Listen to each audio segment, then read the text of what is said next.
All right, Andrew, you love talking about parliamentary reform, and in a way that became an issue today as the Conservatives delayed the budget for about a half an hour because they're upset about the way the Liberals are going about trying to change some of the process arrangements inside Parliament.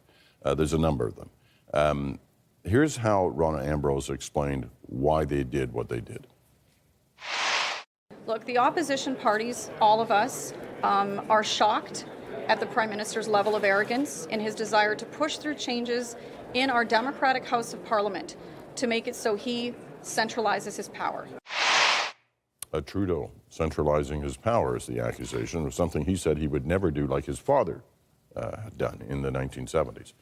Have they got an argument on the way this is being put forward, the changes to the process, everything from question period, timings, and a variety of other things?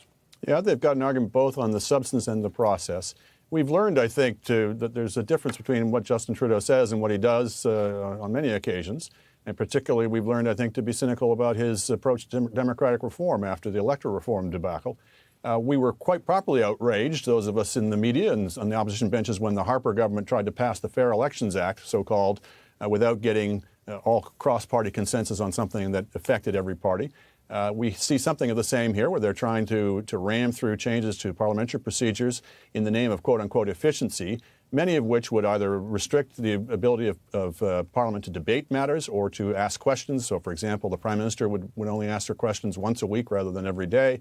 Substantively, I think there's real questions there. But as I say, to be just pushing ahead without getting buy-in from the opposition parties is pretty bad form. And I can see the opposition parties feeling they have to raise the alarm about this because people aren't really paying attention to this. So maybe this was their opportunity today. Jennifer? Yeah, I mean, it's a day where there's so much attention focused on the news because of the budget. It would seem like it was a good opportunity, as Andrew said, to bring attention to the issue.